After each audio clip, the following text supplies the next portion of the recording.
Assalamu alaikum to our viewers and welcome to this exclusive program focusing on Palestine. Joining me today is Brother Ahmad from Gaza. Assalamu alaikum and welcome. Alaikum salam wa rahmatullah. Thank you for having me here with you in this program, and we appreciate your support and help South African friends and brothers. Thank you very much. You're most welcome. Wa alaikum salam. Ahmed, before we go into what is happening on the ground, I want to know more about yourself and the work that you're doing with Gift of the Givers. Yes, I'm Ahmad Abasy, and I started working for Gift of the Givers 2013 as a health projects coordinator, and now, alhamdulillah, I'm the projects manager in Gaza office. Of course, you know much more about Gift of the Givers. Just a hint about what we are doing here in Gaza. We have health programs and relief programs. So we are trying to help as much as we can and provide all the support we can to the poor people, to ill people, and hopefully our support and help will be of much value. And Ahmed, what is the current health situation that you're faced with right now? Yes, as you know, the Israeli attack started on 11th of May, and this one was different because, as I say, every Palestinian house has a tragedy and a sad story. Some of them lost their friends or beloved. Some of them get injured. Some of them lost their house or their shops, their markets. And of course, most of the people still suffer psychologically because of the bombing. The bombing was very different from the last wars. The sound was very loud, and you can imagine the fear and fear of death and losing your families, your friends, your house. Even I talk for hours about what happened. Still, what happened actually on the ground is much more than what can I describe. So the Palestinians, a lot of them have been faced with injuries, trauma, psychologically affected by losing their homes. And amid all of this also, they are faced with the pandemic. So how is the health sector sorting all of this out? Do you have sufficient health officials that are assisting on the ground? Yes, the health sector, the Gaza Strip is a very different situation than other, places, even in the region. As everyone knows that the health sector in Gaza is struggling already because of more than 10 years of siege. In addition, the situation of COVID-19 pandemic, which almost put the health system in a paralysis-like condition. Add to that, the severe shortage in medication, the medical disposables, equipment, etc. not to mention the very limited capacity of the health facilities in Gaza. And then comes this war. It's very, the situation is very complicated. It's like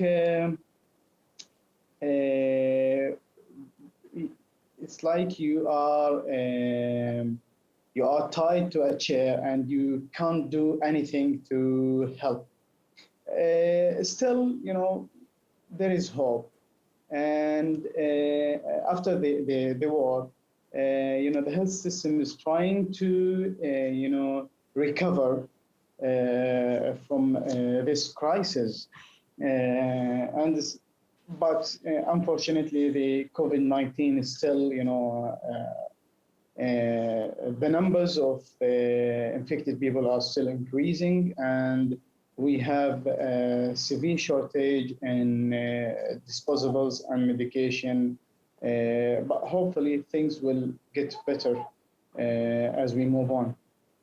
I mean, tell me, with the limited resources, is humanitarian aid able to come in on time?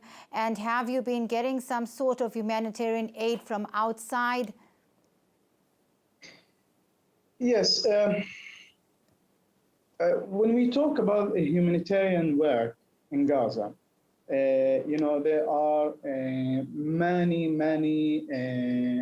NGOs are working here on the ground. But I would like to talk about, our work as Gift of the Givers. As I said, we work in both sides, in health and relief. So what we did from the start, from the beginning, we managed to provide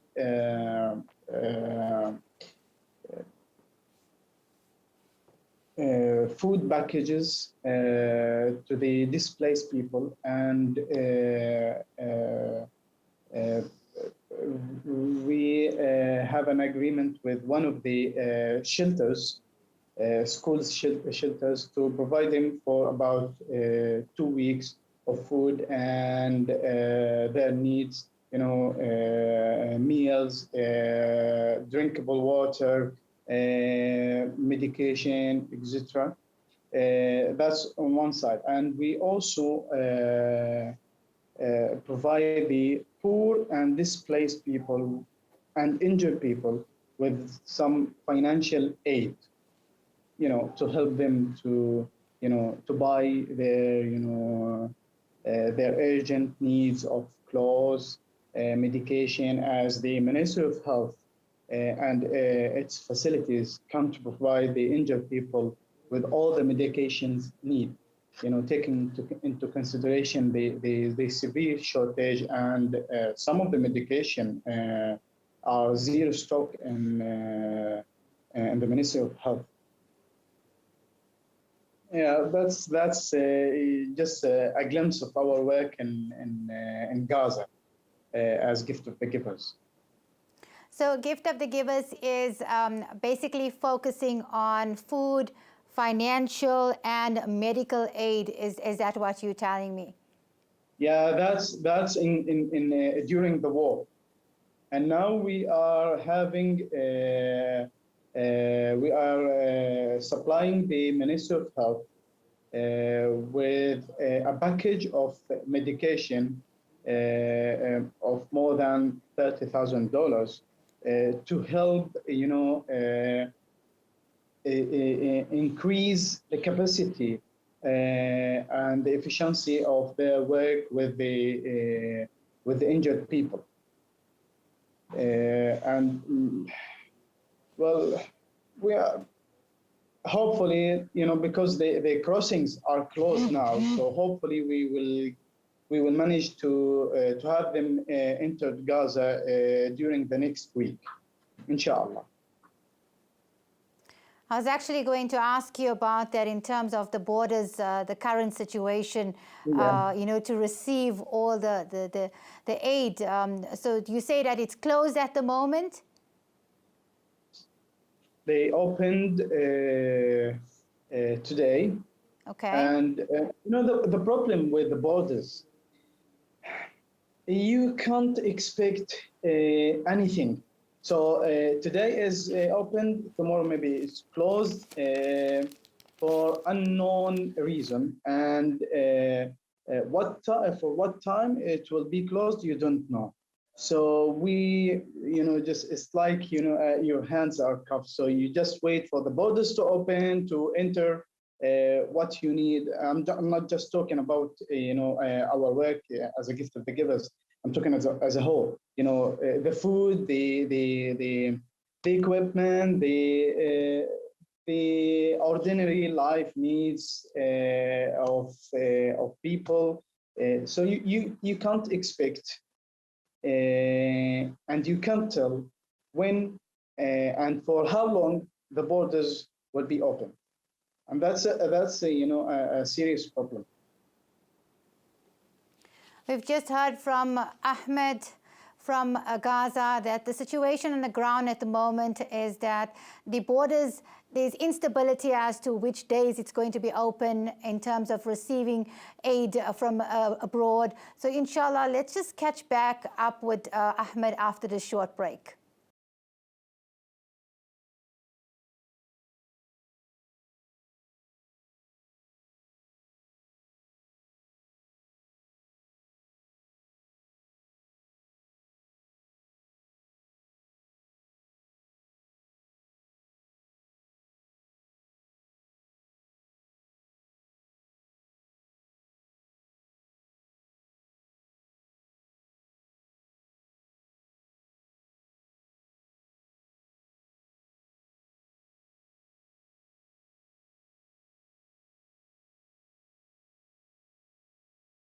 Welcome back. Joining me today is Ahmed Al-Abasy, Projects Manager for Gift of the Givers in the Gaza office.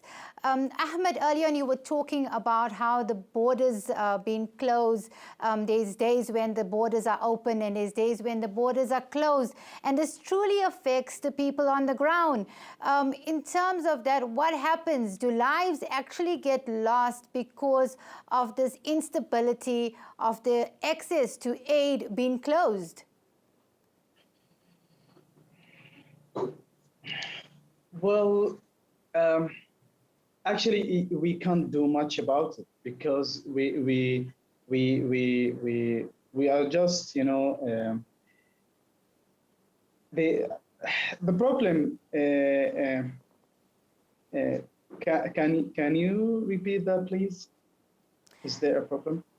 Yes, Ahmed, in terms of lives getting lost, like in terms of the shipment of items, medical resources, food, if it doesn't get in time to the people on the ground who desperately need this, do you see people dying because of the aid not reaching them in time?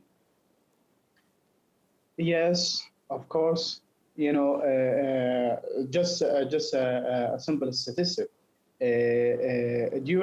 Because of this siege, there were more than 500 people died because they didn't get their medication, and some of them couldn't travel outside Gaza to receive medical care. And that's just a small statistic. And you can imagine after the war how many people, injured people, they need medical care and they can't receive it because whether the medication didn't cross Gaza or they couldn't travel outside Gaza to receive medical care. That's one side. The other side, the life needs for the people here in Gaza. There are many restrictions about the items that can come to Gaza or can be shipped to Gaza across the borders. I'm not going to talk about the statistics. I'm just trying to give you the whole picture of the situation here in Gaza.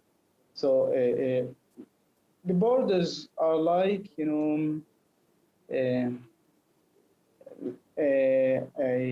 I like, taking your breath. So if the borders are closed, you can't breathe. If the borders open, you can breathe. That's in short.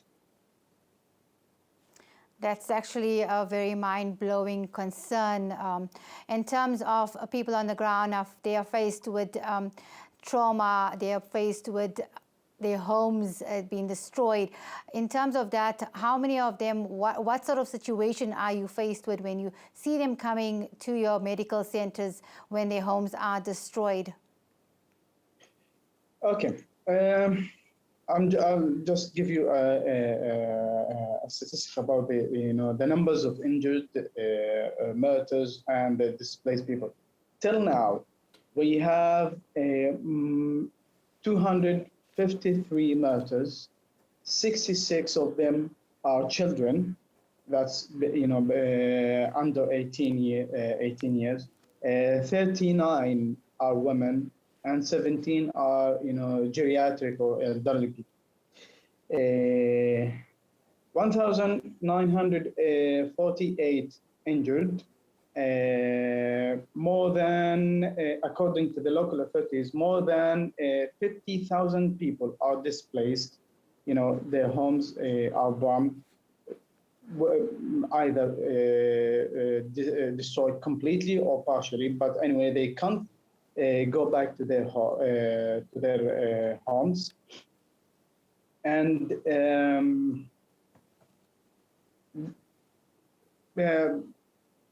about the injured people, more than 500 of them are children. So the situation here, it's a crisis, and the displaced people are living in the shelters. Most of these shelters are UNRWA schools, and they are struggling to receive the food, the drinkable water. Not to mention that every 2 to 3 families are living in one room. That's a classroom. So you can imagine the crowdness, and most of all the schools have 3 or 4 bathrooms. So if we are talking about let's say 3,000 to 4,000 people are living in one school, all of them are sharing the same bathroom. And that's a serious problem, and we are trying to help, but we can't do much about it. So this problem can lead to increase of communicable diseases among these displaced people, including COVID-19. So when I said that the problem is very complicated, I meant that because we are dealing with injured people. Yes. Displaced people are facing the danger of getting infected with COVID-19, and almost a health system can't do much about it. The shortage in medication and medical supplies is overwhelming. We are talking about 516 items of essential medicines are in severe shortage. 235 of them are zero stock. Coming to the medical disposables, 853 items of them are severe shortage, and 285 of these items are zero stock. This statistic is in April in the last month. So still we didn't receive the updates after the end of the war. So you can imagine the crisis here in Gaza. Gee, it's definitely a crisis. In terms, you mentioned early on about 50,000 people being displaced. Is there enough shelters to accommodate? Well, it depends on how you define the shelters. Okay. So if you say, let's say, if we said that every person must have 10 meters square to have a normal life, that would be a problem because, as I said, every school have between 3,000 to 4,000, and some of them reach 5,000 people. And the school are not that big to receive that number. And the facilities in the school are very limited, and around 2 to 3 families are living in one room, and that there is no privacy for the family. I'm not going to talk about the women problems, going to the bathroom, the children, all these are It's very difficult. It's very difficult. daily life Yes. problems for these displaced people. So give me an idea, more or less, the shelters. So you said that the shelters were just schools. Are there any sort of other buildings that are being used as shelters at the moment? No. For the moment, it's just the UNRWA shelters. Why? Because, it's not very accurate, but at least the Israeli can't bomb UNRWA schools.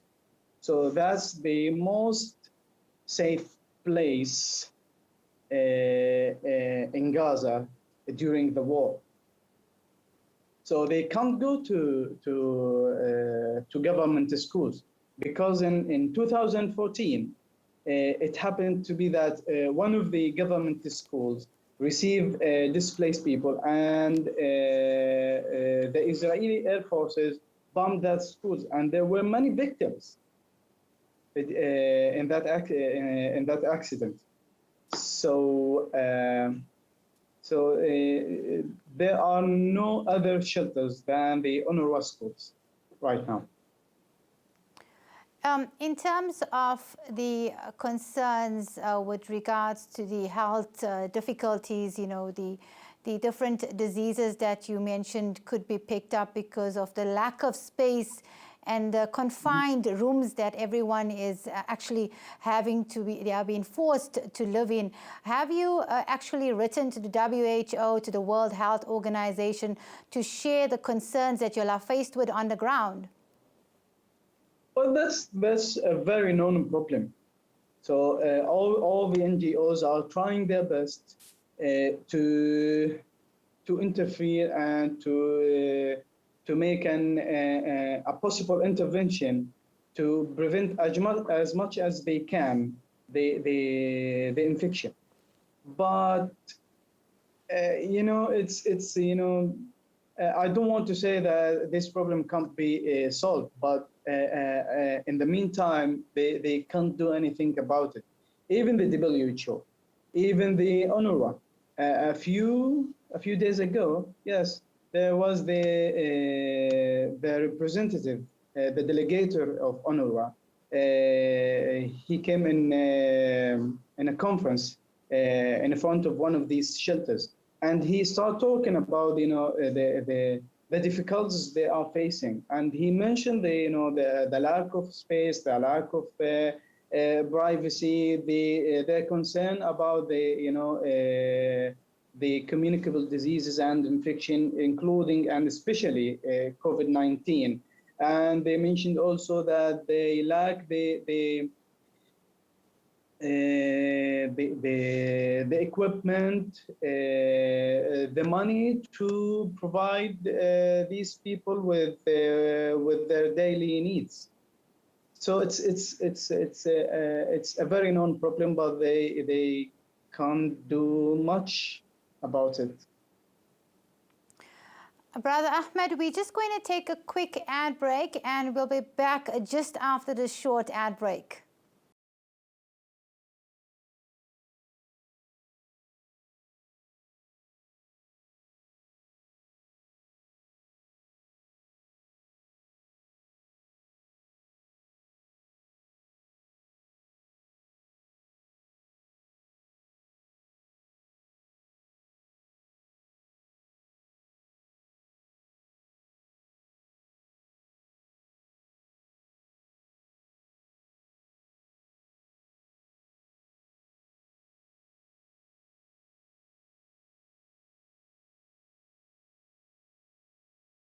Welcome back. Joining me today is Ahmad Al-Abasy, the project manager of Gift of the Givers in Gaza.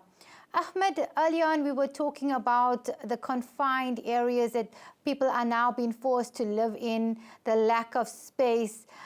In terms of the ceasefire, how has things been on the ground since then? Well, people are still like in a coma, so they still didn't get up, and they are trying to some of the people are still, they didn't find their friends or their beloved, because many of them are still under the destroyed buildings. So the civil defense still are extracting many victims under these destroyed buildings. That's one thing. The other thing, the electricity. The electricity, now we are suffering so much from the electricity. The hours of cut in electricity is about 14 to 15 hours a day. And the power comes back just 4 hours, 6 hours maximum. Not to mention the problem with with the internet, Wi-Fi. We can't log in because the bombing cut many lines between the areas and the different governorates in Gaza Strip. And that's another thing. And one of the most important I would like to mention here. Many people lost their jobs, and many people are working on a daily basis. So because of the war and all the destruction, they are now left without any source of income. And that left many people with no food, and no place to live in, excluding the schools shelters. Difficulty to reach to receive their needs, to buy what they want as normal people. You mentioned that the Wi-Fi has been cut, the internet access. Is that an ongoing problem? Yeah, it's still an ongoing problem. Actually, today I was going to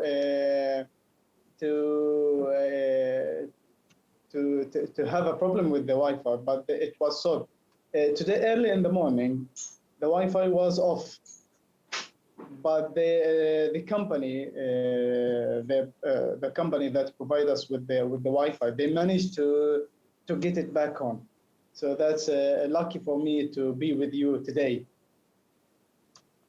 Alhamdulillah, I'm glad that you could be with us. Maaf to ask you this question, but would you be able to share with our viewers the tragedies that you are seeing that's happening in front of you?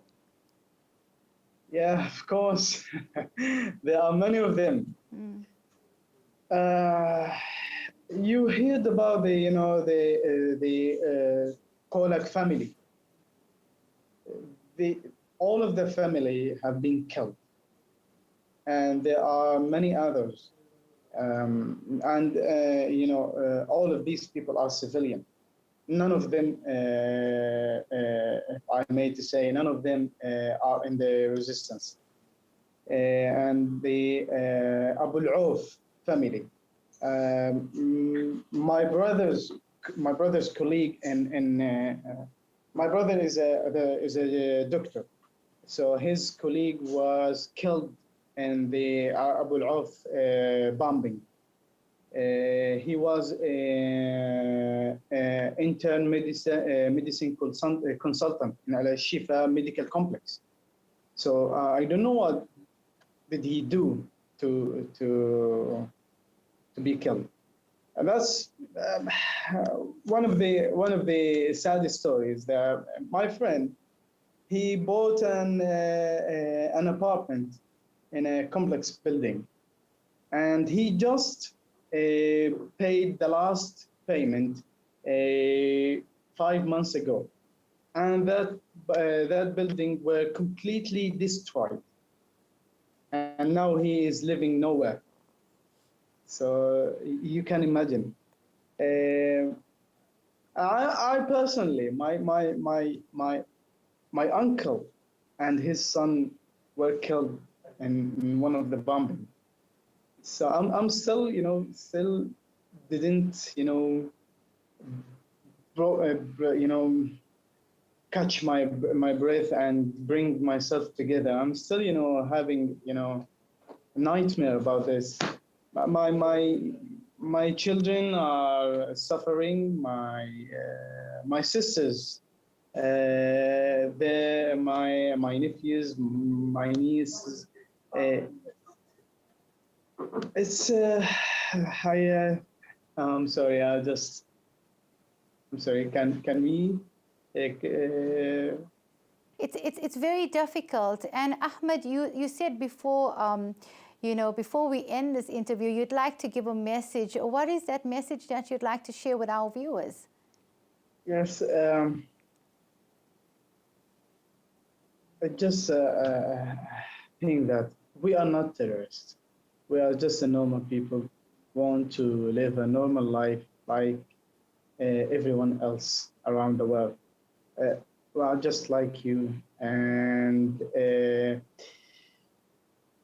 we will be more happy to have you come here and see for yourself. That's it. And keep us in your prayers. Wish us luck. And of course, your moral support means a lot for us. And, this interview is one of them. And we hope that you still, keep your financial donation to the people here in Gaza, and of course to the gift of the givers, to help more people who are, who suffer much in Gaza. I can't, say much about how if raising awareness of people about our cause and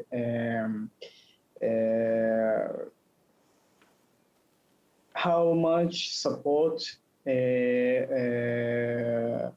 this raising awareness can give us, because people become more and more aware of what is happening on the ground, as what happened in this war. The social media played a very crucial role in this. Many people supported us, prayed for us and for our safety. And no matter how I talk about this, thank you very much. Thank you for your support. Thank you for your. I know that your thoughts are with us. Thank you. You feel for us, and thank you very much. Alhamdulillah, thank you so much, Ahmad, for joining us today.